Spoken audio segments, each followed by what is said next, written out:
بسم الله الرحمن الرحيم. قد أفلح المؤمنون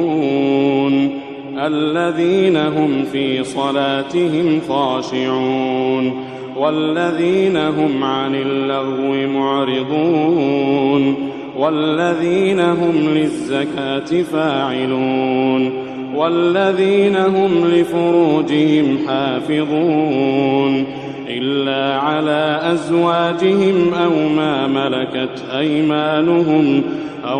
ملكت أيمانهم فإنهم غير ملومين